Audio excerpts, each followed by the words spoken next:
Okay. All righty there. So nice to see everybody. Thank you, Eleanor. Will you give us a little brief background about your work? And Eleanor is going to speak for about 30 minutes, and then there'll be plenty of times for questions. So I'm going to spotlight her so everybody can see her. And I'm going to mute myself and everybody else. So have at it, Eleanor. Thank you. Okay, well, thank you everyone for coming today. I'm Eleanor Tanno. I am a practicing primary care physician in Rockville, Maryland. I'm from the area. I actually grew up in Tenleytown. I went to Janney Elementary, and I lived on Warren Street near the Tenley Mini Mart, and later moved to Bethesda, and then I went to UVA for undergrad and Maryland for medical school, and now I practice internal medicine essentially at Rockville Internal Medicine. It's a private practice, and we are located off of 270, like near Park Potomac. So very local to the area. I love your Container Store. I love everything in Tenleytown still. But let me see if I can actually get the gallery view. Okay, there, I can see your faces. Oh, hello from Naomi. I love that. So thank you for joining me today. Today I wanted to talk about advance directives and specifically powers of attorney and medical wishes. And what I find when I do these talks is there's often a wide variety of what people know. And I was giving one talk recently, and at the very end, one of the listeners pulled out her completed advance directive and had very specific questions. And I realized I had just wasted probably her time and my time giving this high level talk. So what I'm going to do is I'm going to pause throughout throughout this, and that way we can stop and I can ask you guys questions and I can figure out where you guys are and what kinds of information you're actually looking for to give you the most of this time. And so Dixie asked, am I taking new patients and insurance? So I do not take new patients. I've been there at my practice about 5 years and I'm fully booked. They just told me my physicals are booking out to March, which is nauseating. But we do have a few new doctors and they are taking new patients. So if anyone lives up that way, look into our practice, Rockville Internal Medicine Group.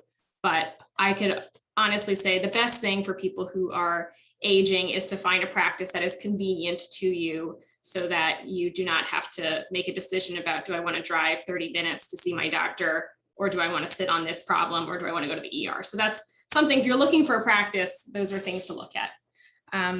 So I decided that rather than doing slides, because I think sometimes that's a little dry, I was going to tell you guys a story. So as I said, I'm a physician. I did my residency in family medicine at Inova Fairfax Hospital. So I've been pretty local my whole life. I live in Kensington now. I love this area. So in 2014, I was a resident at Fairfax Hospital. And one night I was doing a shift and I was in the intensive care unit, the ICU at the hospital. I was wearing my blue scrubs. They were kind of like low around my waist. The drawstring was loose. And if you can imagine, the hospital is always a little cold. I don't know if you've ever been in a hospital, in an ER or somewhere. It's always cold. So I could kind of feel the chill on my skin. And I'm in this ICU room and it smells like bleach. It smells like single-use plastics. It has that hospital look. And the room is actually crowded. So raise your hand if you've ever been in an ICU room. Okay, a number of you, or in a hospital room.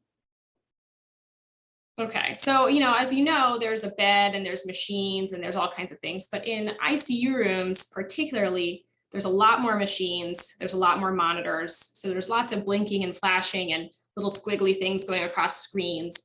So that's where I was. And in the middle of this crowded room was a hospital bed with my patient. And she was an elderly woman in her 90s. She had end-stage dementia. And the story we got was that about a week before she came to the hospital, she had stopped eating. Her dementia had gotten bad enough that she was no longer eating or drinking. And in the last couple of days, she had become very dehydrated, started to have some electrolyte abnormalities as a result of this dehydration. and had cardiac arrhythmias, and therefore she was out of it, confused. She was brought to the hospital, and in the emergency room, when we took a look at her, she came in by an ambulance. We decided that she was unstable, and in that moment, things were chaotic. And what we did was we put her on a ventilator. We intubated her, a breathing machine, a respirator. All these things are the same, just different words, so that we could stabilize her breathing, and that would buy us time so that we could treat this abnormal heart rhythm dehydration while she was there. So she's now up in the ICU. She's in the middle of this room, and she's sedated so that she doesn't pull out any of these machines or these tubes or anything. And by her bedside is her daughter, Rachel, who was a woman in her late 50s. You could tell that on a good day, Rachel was extremely put together, but she was sitting by the bed, and she had an oversized sweatshirt and her yoga pants, and she just looked exhausted. And you could tell that we were really just catching her on one of her worst days. So what you need to know here, and I learned later, is that Rachel was the primary caregiver for her mother. Her mom, as I mentioned, had end stage dementia at this point, but it had really deteriorated in the last year, probably 6 months. And Rachel had been really at her bedside, helping her with everything. She took her to all her medical appointments, her hair appointments, she handled her finances. And in the last few weeks, she had noticed that her mom had stopped eating and drinking the normal amount, really getting out of bed. And so she was there now at the bedside, like a lot of adult children we see in these situations. So my patient's husband, to give you more backstory, had actually died about 5 years ago. And since then, her decline had really started. And this is not uncommon with older people, where they live together and one dies and then the other one tends to decline from there. So she had been declining for 5 years. Also, since her husband had died, they'd been married for 50, 60 years. She had started saying things like, "I'm ready to go. I can go at any time." She had stopped being as interested in life. And then she developed the dementia. And from there, things got worse. So as Rachel's sitting in the ICU, and I'm just kind of off to the side, checking monitors, looking at things, her phone buzzes, and it's her sister, Michelle, who's calling to say that she's just landed at the airport. She flew in on a red eye from California, and she'll be there within the hour. So Michelle shows up, and really in stark contrast to Rachel, looks pretty put together. She's got this California tan. She kind of has this look of relaxation. This is not somebody who has been dealing with the intense labor of caregiving for the last, weeks, months, years. And she comes, and she looks the last time she saw her mom was about 6 months ago. And she looks at this hospital bed, and she sees this woman who looks nothing like her mother. She's pale, she's frail, she's attached to machines. And this is a stark difference from the mom she knew that always had lipstick on, always had at least a pressed shirt on. And the last time she saw her 6 months ago, she at least knew who she was, and was able to smile and acknowledge her presence. So Michelle looks horrified, but Rachel looks just calm and tired. And so Rachel fills Michelle in on the situation about what's going on with their mom. And Michelle looks, just sort of like really surprised. And Rachel says some comment to the effect of, "I think it's time to let her go." And Michelle, incredulous, is like, "You mean let her die?" And this is where I come in, right? So here I am in the side, trying not to disturb their family moment. But I think this is the time for me to kind of put out tell them the scene, the situation. I say, "Look, your mom is really sick. And even before she came to the hospital, she has end-stage dementia. Her quality of life was really low. And she is now in the intensive care unit, where we can do a lot of things. We really can. Besides being on a ventilator and all these miraculous things that modern medicine does, we can rehydrate her. We can give her IV fluids to bring her more resuscitated from a fluid standpoint. We can replenish these electrolytes, which would maybe correct the cardiac arrhythmia. We could probably get her to a state that we could remove the ventilator and see if she becomes conscious again. But I think the question is, should we? And because we have to remember that even if we bring her back, we're just bringing her back to her last state, which was end-stage dementia, not eating. So I lay out these options. I talk about the spectrum of things we can do. And Michelle, the daughter from California, essentially looks at me and she looks at Rachel, and in her mind, things are made up. And she says, we're going to do everything, right? So this is where I want to pause, and I want to talk to you guys about medical powers of attorney. So, this person, these have different names, and there's slight legal differences, but medical power of attorney, sometimes we call this a durable power of attorney, a healthcare proxy, a medical decision maker, a medical surrogate. All of these are essentially the same person. So if you guys could take a moment, and I will wait as long as it takes, so don't hope you're going to get away with this, and tell me what you guys know about medical powers of attorney. You can put it in the chat, you can raise your hand, and then we're going to talk about it, because I just want to figure out what gaps I'm trying to fill here.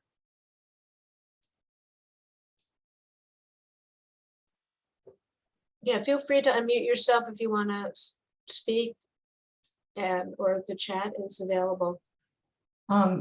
First of all, I have to say that I'm also a nurse, so I'm glad you're talking about all this. And I've also been involved with starting the original hospice of Northern Virginia that started up in the in the 1980s and stuff. I think of them as a decision that family, that the person, that I make my own decision and I put it in writing. Do not resuscitate me. Do not do anything beyond such and such. And I always think that that's, and to make sure that people that you love have copies and will abide by it. For instance, my father had, and he was in Illinois, and I got home from work and was on the phone with my brother and my mother, and my dad had a massive stroke. And the physician wanted to know if we wanted to continue or da-da-da. And I said, no, he has a living will. And the physician said, are you sure? I said, you want my mother to go home and get it?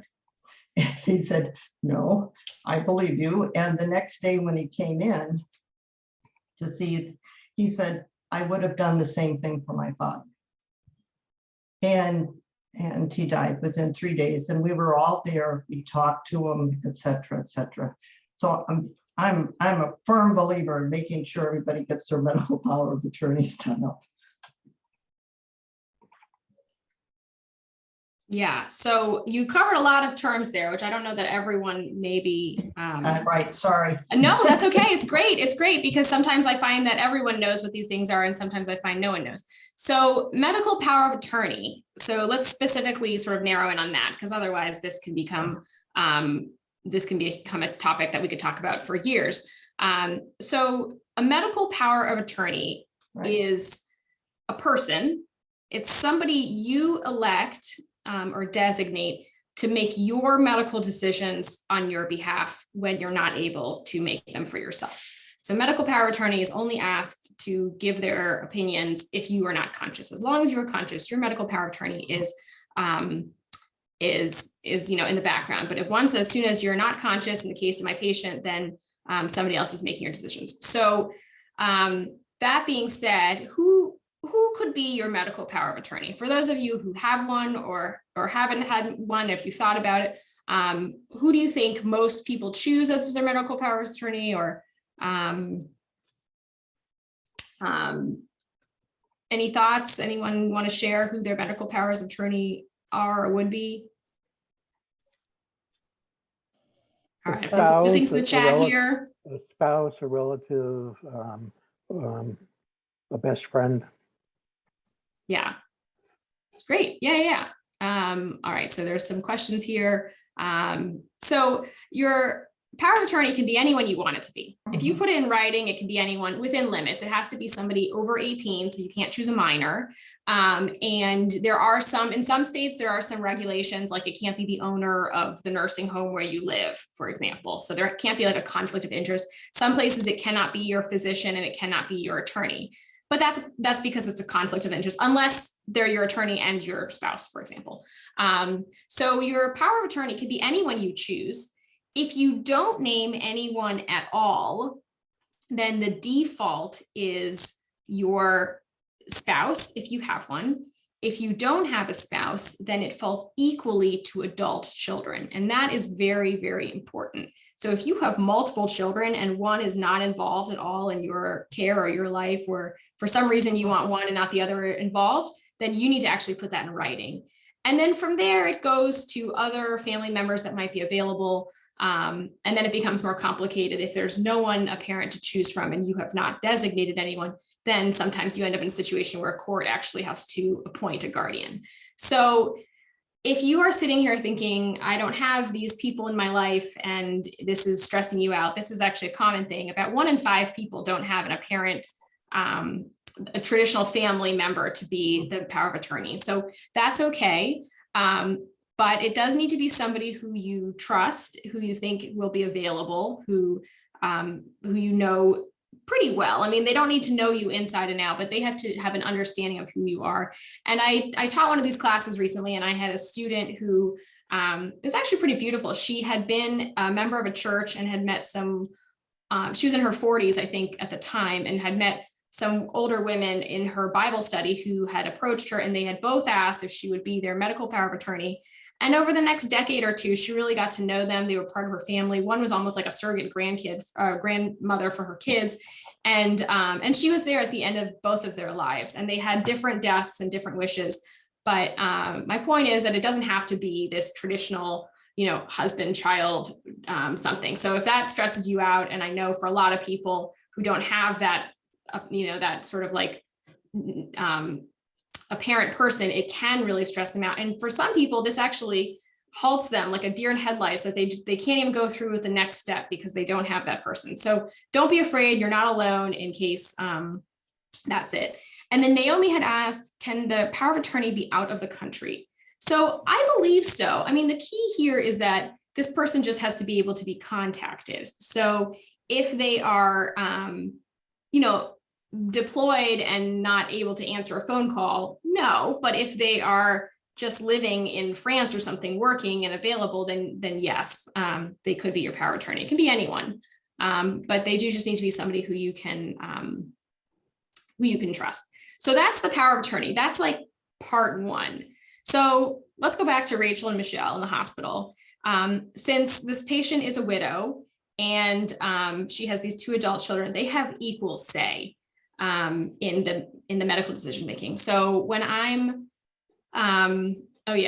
just before I get to that, Dixie had said, I always recommend a local for at least 1 of 2 POAs. And that is true. Yes, you do want somebody who is available and accessible, and ideally able to come in person if you are in the hospital, just because it just makes everything easier. No one's playing phone tag or anything, but that you don't need to have that. I mean, I think as long as somebody's really available, and nowadays with FaceTime and all these things, there's a lot of ability to communicate with people. It's different than being there, but at least it's a good start. So with Rachel and Michelle, I asked them at this point, how do you want to proceed in this spectrum of care that we can give to their mom? And what becomes clear is that they're not on the same page. That Rachel knows that her mom's decline has been happening slowly and that her quality of life was really bad. And Michelle is remembering back to 6 months ago when her mom was, dressed up, wearing lipstick, looking pretty good.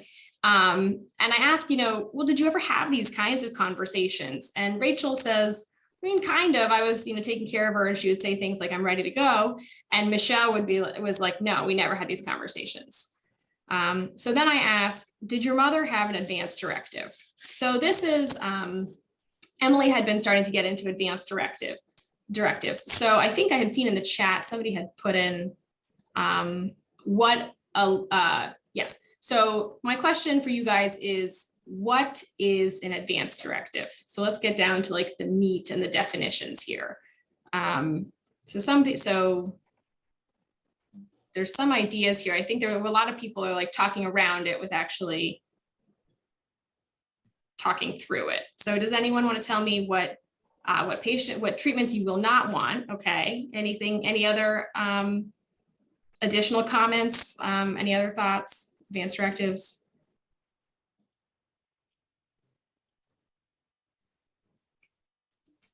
Okay, so an advance directive is a legal document that you create to guide the designated person, your power of attorney that we just talked about, in the kind of medical care you would want if you're not able to speak to yourself for yourself. And the advance directive has two parts. So I think of the advance directive as kind of the umbrella. Part one is the power of attorney. If you don't have one, it will be assumed by that order of lineage. Part two of the advance directive is what is your medical wishes, right? Like, what does this even mean? Sometimes we call this part two, your medical wishes, we call that your living will. So when people say, oh, do you have a living will? It's sort of a wishy-washy term, but what the living will is the medical wishes part, which is the partner to the power of attorney, which is under the umbrella of the advance directive, which is the legal document. And so an advance directive, you can find them online. So you can make one with a lawyer, which is probably how a lot of people make them. You can use different documents. You may have heard of My 5 Wishes. That's a popular one that acts as a legal advance directive in most states, including DC.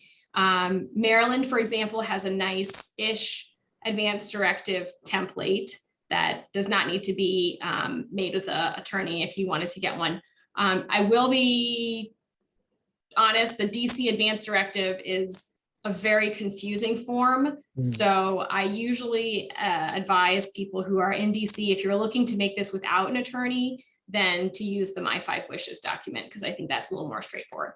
But that's a little more nuanced. And I'm sure, yeah, so Dixie, I'm sure can also advanced care planning or planning toolkit. There's a lot of places to get copies of advanced directives, but the point is that the advanced directive is the legal document that sort of lays out your medical wishes and also names your medical power of attorney. So with Rachel and Michelle, they're at odds. And so what we decide is to continue intensive care unit, ICU level of medical care overnight, and then just reconvene in the morning so that they can discuss. So in the morning, Rachel shows up with a copy of her mother's advance directive. So I'm impressed to see this. And it says the typical boilerplate wording from these advance directives. So I pulled from the Maryland advance directive. For example, it says, and I'll read exactly how it's worded in Maryland's advance directive. It says, if my doctors certify that my death from a terminal medical condition is imminent, even if life-sustaining procedures are used, keep me comfortable and allow natural death to occur. I do not want any medical interventions used to extend my life. I do not want to receive nutrition and fluids by tubes or other medical means. Now, my problem with this document is that first opening line, if my doctors certify that my death from a terminal condition is imminent. So in the case of my patient, does she have a terminal medical condition?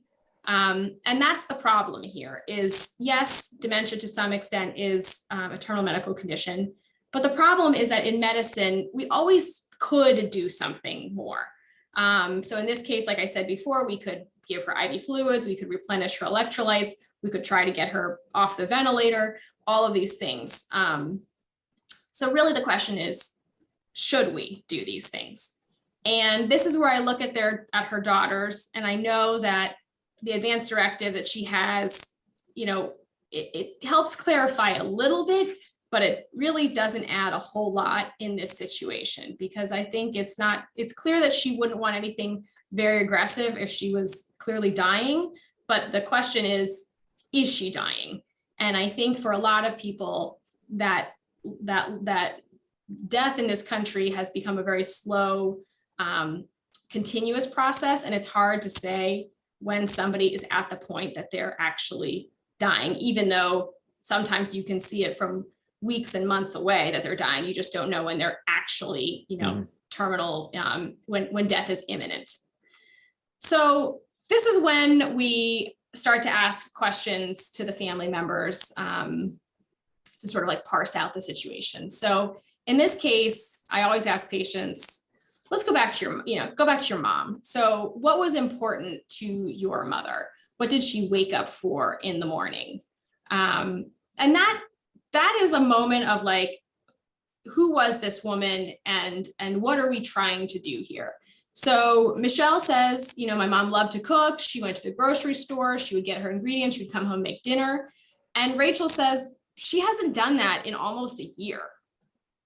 In fact, in the last few weeks, she was just sleeping and she wasn't even eating. So the mom that you remember is not the mom that's here in front of us. And so then I asked, let's rephrase the question. In recent weeks, what did she wake up for? And Rachel says, really nothing. She slept most of the day.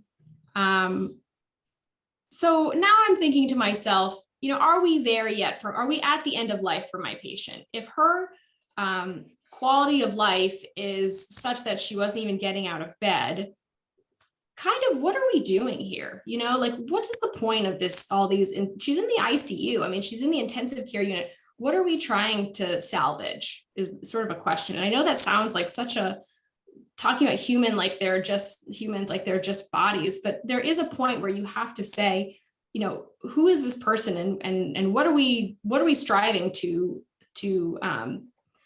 bring back? So this is where it comes down to the medical wishes, that part 2 of the Advance Directive. Remember, you have the part 2, 1, medical power of attorney, 2 is medical wishes.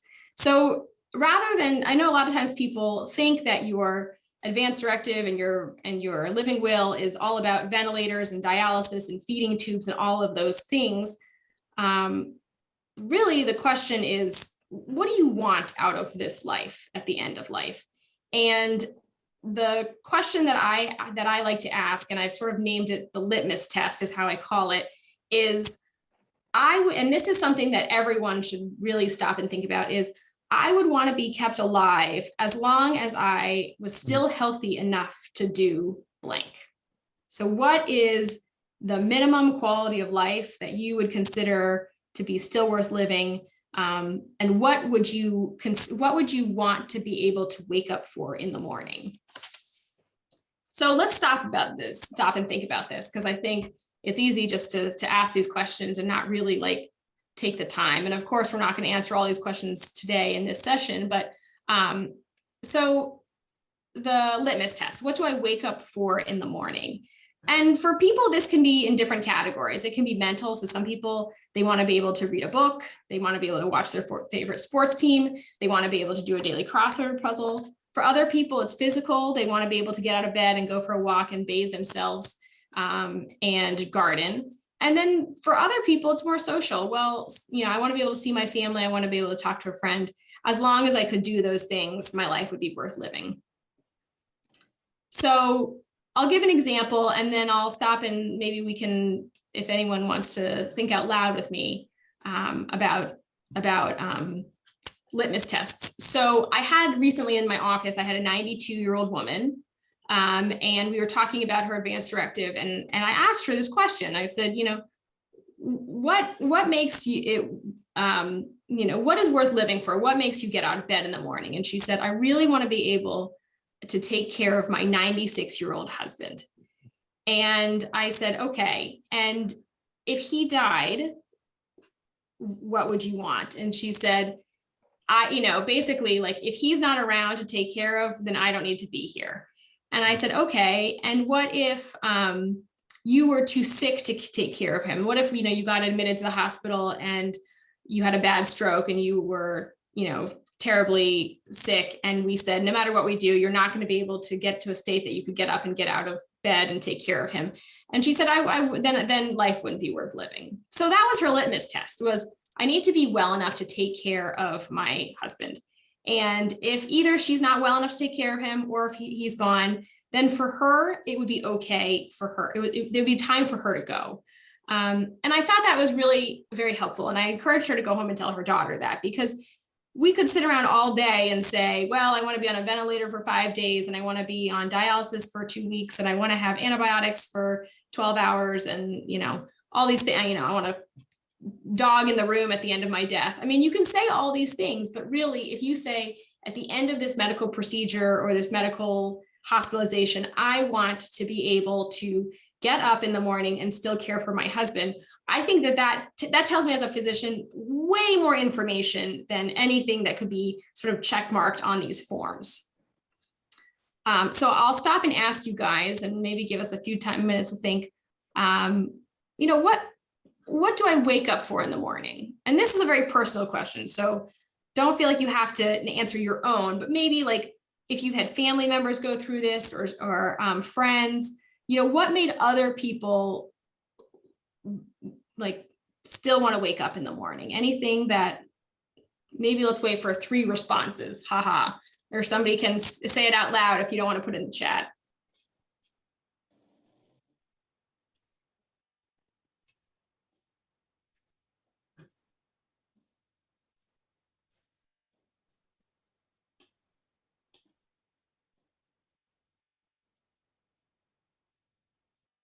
Thank you, Dixie. Know the names of people who love me. Yes, still be able to recognize them.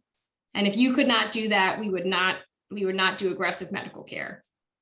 Anything else? Anyone else have any other comments on things they've seen or people they've been in their lives? Be able to take. I'd like to say something about what I've seen. Because my mother died about a year ago, and there was a problem because my brother was the proxy, and he withdrew once she wasn't her old self. So she had some dementia, but I think there was a lot more going on. They didn't follow all that because he decided to let her die. And so they stopped when she had acute dehydration. She died of failure to thrive in acute dehydration. And I was an alternate. So he was able to just make the decision himself, but he hadn't talked to her in over a year. And I talked to her every day, and what she said to me this was just on the phone or on Zoom, and I was doing meditations with her that she was enjoying. I don't know, she never told us she would never talk about death, so she wouldn't tell us what she wanted. But what she did say to me was, it looks really different. When you're older, it looks different than when you're younger. So what I understood was that what she expected or what gave her joy in life was different when she was much older than it would have been earlier. And what my brother was seeing was that she wasn't able to travel. She wasn't able to go out and do the things she used to do that she loved, but he didn't know who she was now. And so it's just so dangerous to make a decision about, it just underscores the importance of what we're doing here, of being very specific, because it can look so different to somebody at a different stage of life. That if we don't specify for ourselves and keep specifying and keep updating it, I really think it was hard, because I think it was premature. And I think more could have been done to figure out what was wrong and why. Yeah, thank you for sharing. And I think you brought up a good point that these discussions evolve over time. A lot of people create an advance directive when they're like 50 with an attorney, or even in their 40s and they're young. And I find they'll say in the hospital, oh, I have this, my mom has this advance directive, and we pull it out. And it's like, if I'm in a persistent vegetative state, no aggressive measures, and it doesn't help us. And these kinds of conversations, they add so much nuance. And I think that's what's so helpful. But you're right. What somebody wants at 25 out of life and physical and mental quality of life every day is very different than what somebody might want at 60 or 70 or 80 or 90, right? Like you're like my patient, the 92-year-old, all she wanted was to care for her husband. I mean, that's a really basic set of skills in a way, but that's all she really wanted out of life. And so they do change over time. But I think you also bring up a good point about you being the alternate power of attorney. You can name 2 equal power of attorneys. They don't need to be like, you can say you want this person and this person. And then at least on the Maryland Advance Directive form, for example, and I know this because I practice in Maryland, so I'm just very familiar with Maryland's form, but there's also a category of like, my power of attorney should consult with this person, and you can put anyone. So people will put like a religious person or their best friend or something. So there's room for that. But I think it's also interesting if any of you guys are sort of on either side of this role, making sure you know who somebody's power of attorney is. So Wendy, in your case, if your mom was if you were the one there day in and day out, I think it's okay sometimes to ask people, who would make your medical decision for you if you can't, because it shouldn't be a secret. I mean, that is definitely the truth. It should be very apparent because these things happen quickly and critically, and you don't have time to look around and hunt for forms and things. Was there another hand up? I thought I saw a second hand, but maybe they put it down. I put mine back up. Oh, okay. Because at least in the state where she died, I mean, she wouldn't talk. She often said she was a very private person, so she wouldn't talk about these things. And the place where she was, it was a continuing care facility, and that they had their paperwork from before they moved to that state, and she did, I think, change it a little bit, but not this part of it. And the facility would only talk to one person per family. And since he was the listed one, the fact that I was an alternate didn't make any difference. And they refused to talk to me, partly probably because I was harder. I was questioning why, she wasn't getting certain assessment, and my brother wasn't involved, so they could do whatever they wanted. And he was in the state and I wasn't. So maybe that had to do with it too. But I just decided that, there wasn't time to have a lawyer intervene at the end. I didn't know. They just told me after they'd made the decision that she was going to die within a day or two. And I said, who made the decision? And no one would admit to it. They wouldn't say my brother did it. They wouldn't say they did it. He told me that he said they should consult with me before a decision was made, but that's not what happened. And none of us know. I don't know. They know. I don't know how it was done. So that's what you want to avoid, I think. Right. And you can hear when was this? How long ago was this? A year ago. And frankly, the grief was easy to deal with. The trauma of that is something I'm always going to have trouble with. And as I think about my own end of life, it's more frightening because of seeing that. Yeah. You can hear the emotion in your voice, right? So I think these are always, no one is having an easy time with these conversations in these decisions. The more prepared the people around you are about what kind of care you would want, the more likely they are to be on the same page and feel less, intimidated to make these decisions. It's very scary if somebody has not talked to you about what kinds of medical decisions that they want, and then you're called, hey, look, your mom's here. What do you want us to do? And this happens all the time. Oh, we never talked about it. So with Rachel and Michelle, we talked about how, basically the mother that they knew that once upon a time that loved to cook and loved to eat and loved to see people was very different from the mother they had now. And the mother they had now wasn't even eating. And so Rachel was really able to describe to Michelle a little bit more with time about what the last couple of weeks and months had actually looked like, because I think Michelle just had been living her life and didn't really realize it. And after they had these conversations, they agreed that aggressive ICU level care would not bring their mom back to a desired quality of life. And they agreed to go home with hospice.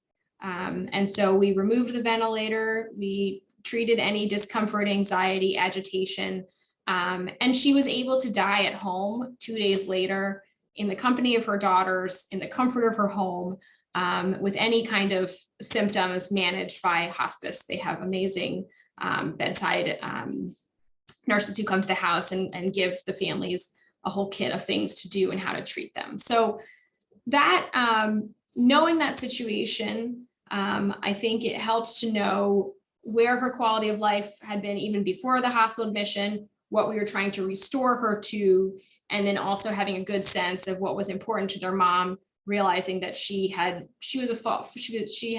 come a long way from the kind of life that she enjoyed living.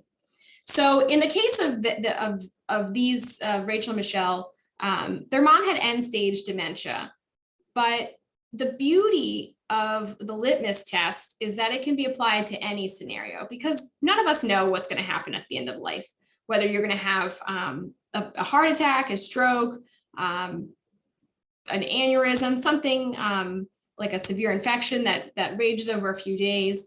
Often with things like cancers and heart disease or something, you have a little more heads up about end of life.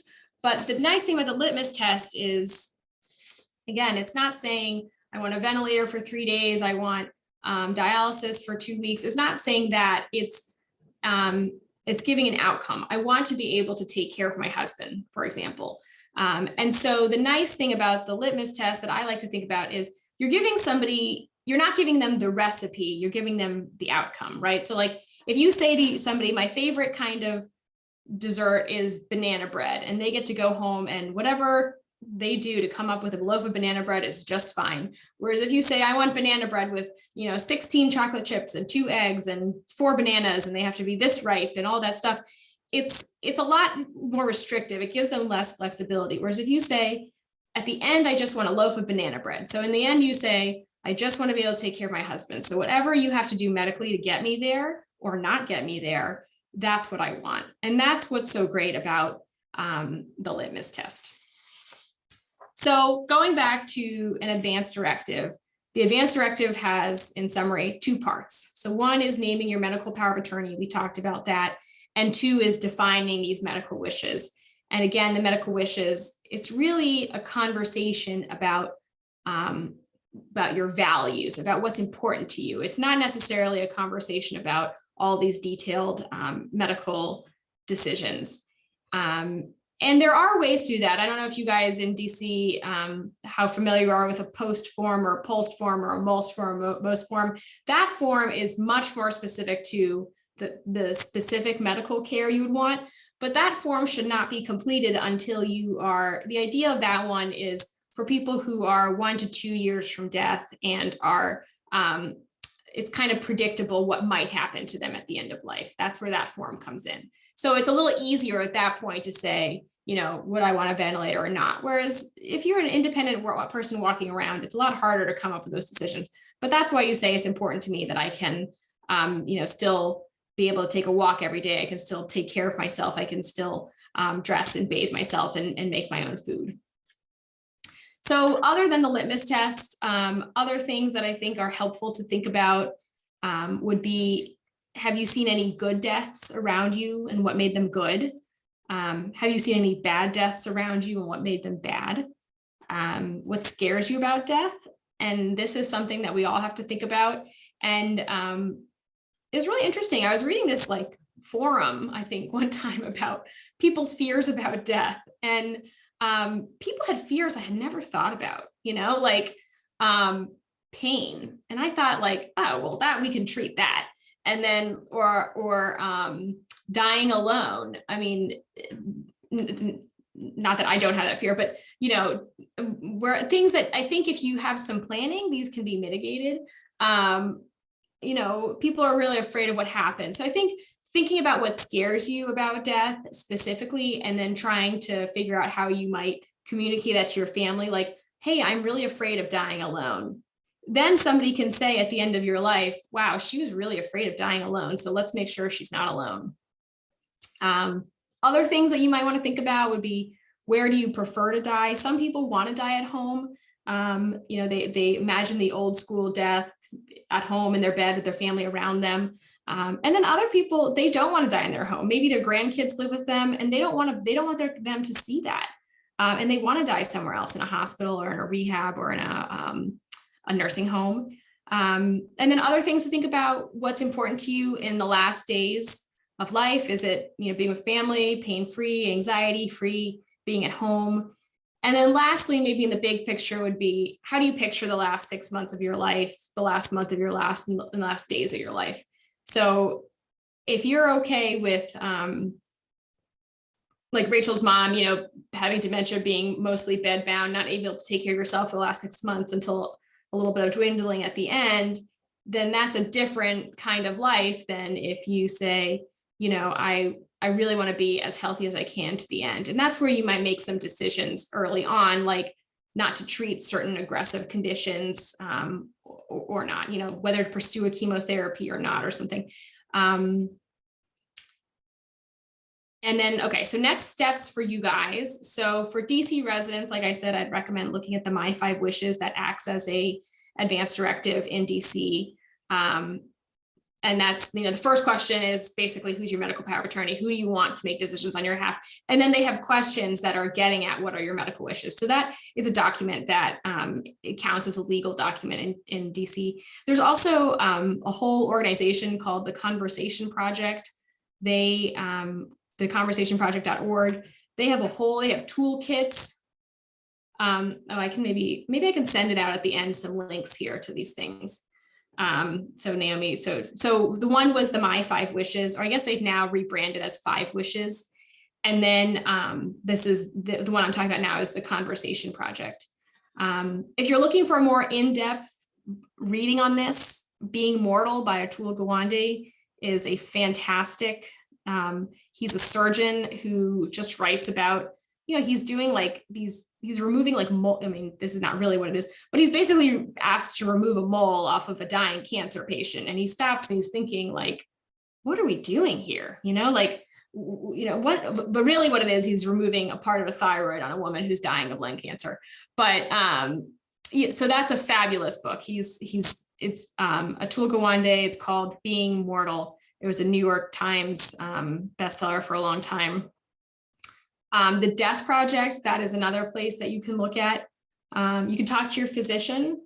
And then I have a website. So I'll show you guys. Let me just share my screen for a moment.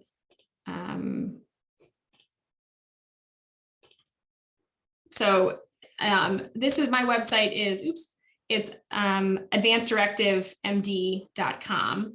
And what I have here, so I have a lot of articles that I've written. So if you go up to the resources tab, and so I have some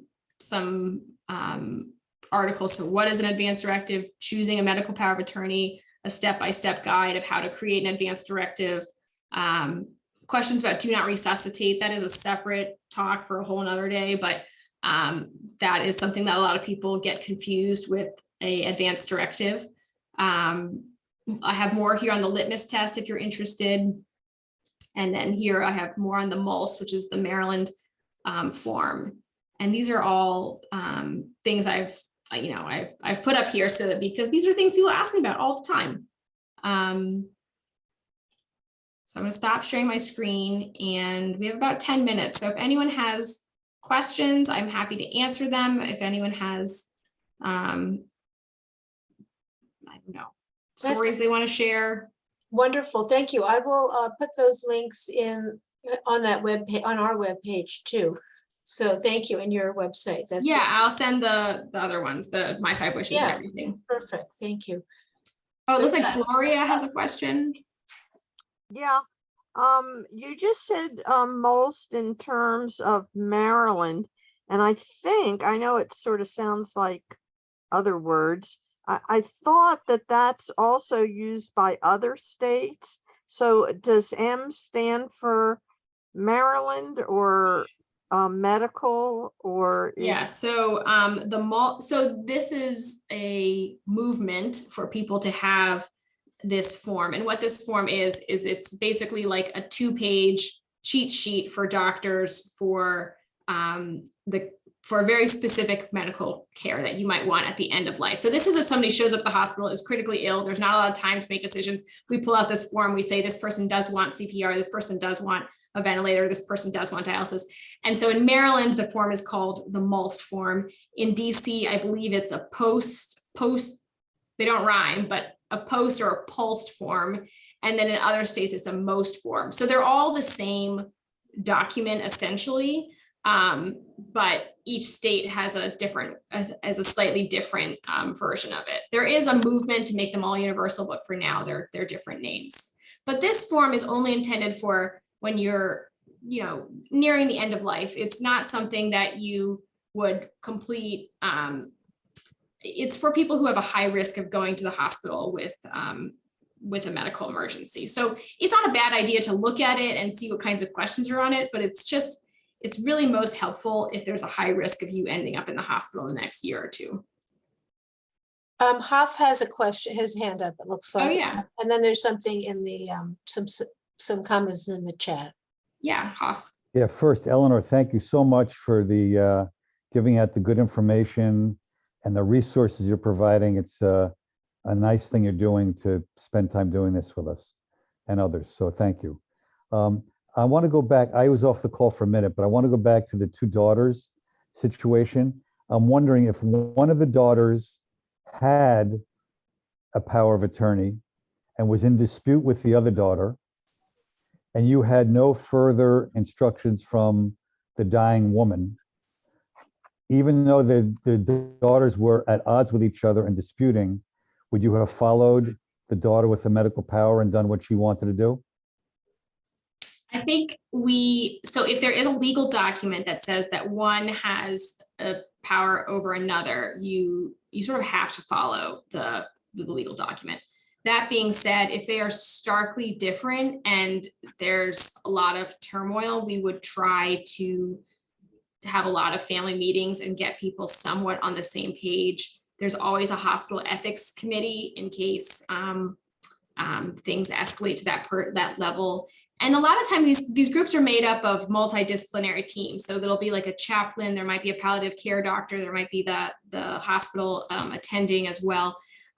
Because we don't want there to be disagreement. We do want to try to work it out and have everyone come to a consensus, but technically we do have to follow what the legal power of attorney says if there is one.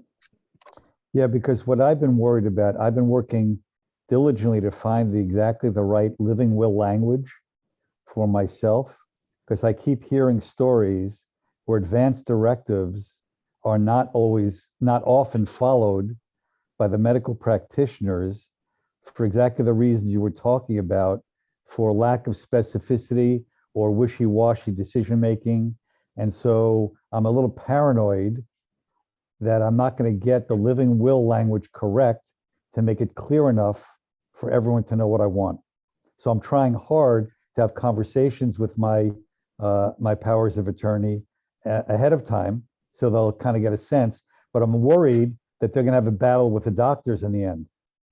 Yeah. So I think the most important thing there is you want people to be aware you have an advance directive. So some people will carry one in their wallet. Some people will have one, they actually have like a bracelet that they wear that has like, I have an advance directive. There's certain hospital systems at any time you visit them, you can upload a new copy if you're there. So I'm sure like the bigger hospital, like Hopkins practices or something, they keep it all in their database.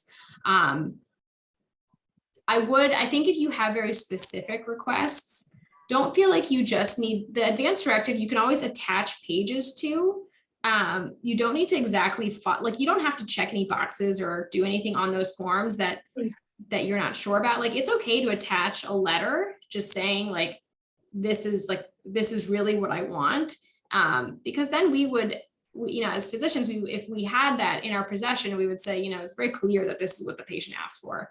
But you're right, when family members are arguing, it is very challenging to, there's always the threat of somebody suing the physician. There's unfortunately more to this story. than just we follow the forms. And these are humans and every scenario is different. So I do think that we try to honor the power of attorney and try to make it right between everyone, but sometimes there is disagreement and you do have to go with who's the legal power of attorney.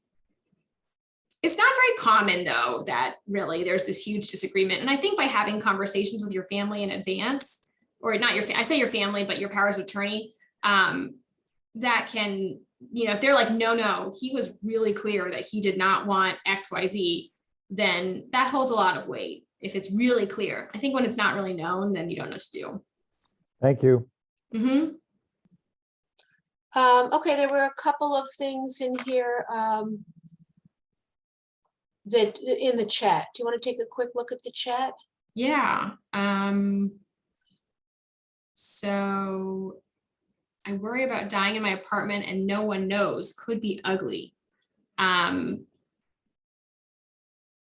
So Montgomery County, I don't know if DC has an equivalent service. This actually does like welfare checks, where somebody will call. It's like a hotline. Somebody calls your house once a day and checks in on you. And if you don't answer or do answer, they will. If you don't answer, then I believe they will contact somebody to come, like a neighbor or somebody to actually come check on you.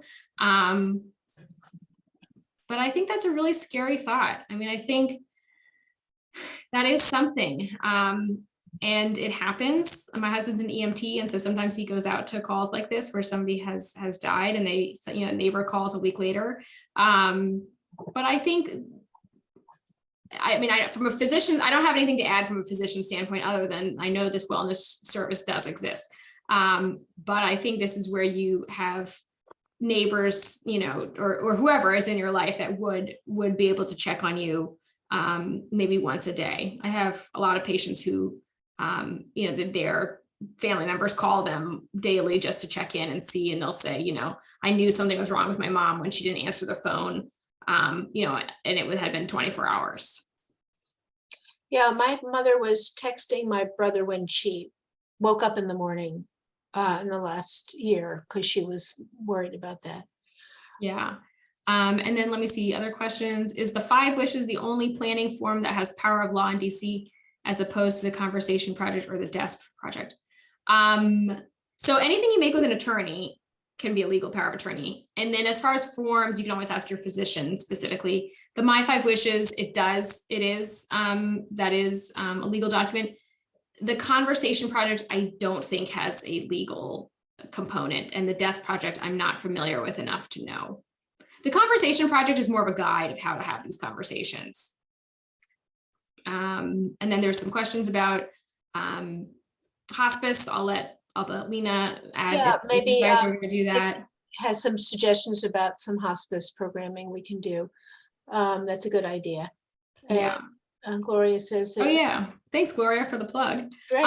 Yes, I will be presenting at Oasis on November 7th. Thank you for reminding me of that date. I thought it was something different, on the MOLST form specifically. And again, the MOLST form is a Maryland form, but DC has a similar equivalent. And that's where they go through those different categories of medical care. And it's free, but I think you have to register. Okay, all right. Well, I don't want to keep you guys past time on a beautiful day. So I will have Lena send out, I'll send her some links with the things I talked about in case everyone wants to look at those up close. Feel free to look at my website. And if you have any suggestions for me, send me a message on my website about things that, like, if there's topics you want me to write about, I'd be happy to write an article on things if I have it. And thank you. Thank you, Dr. Tanno. That was terrific. All right, take care, guys. Have a wonderful Thursday. Great, you too. Okay. Dixie, what's the form that Iona has that you can put on in your wallet and on your refrigerator? What's that thing called? File of life. File of life. File of Yes, we life. have those. And Iona, if people want to go by and pick them up, that's useful too. You can have it in your wallet with the people that, you know, in case you pass out in the middle of the street. There's also, I don't know if DC has this. I don't think Maryland has it. Something you can put in the freezer. Yeah, in the freezer? Yeah, so some states have this canister that's apparently like a neon color No, that you put in the freezer that contains your do not resuscitate order and anything important. And that way, that, you know, when the paramedics come to people's houses, they do check and they see if they can find it. And if not, but I don't think around here, I don't know what states have that. Yeah. I don't think paramedics Yeah. are only checking, you know, the fridge and the front door kind of thing. They're not going through people's drawers. Right. Yeah. All right. Well, thanks, guys. Thank you. Have a Thank you wonderful very afternoon. much. Have a nice Thank afternoon, you. everybody. Okay. Yeah, Bye. thank you. All right.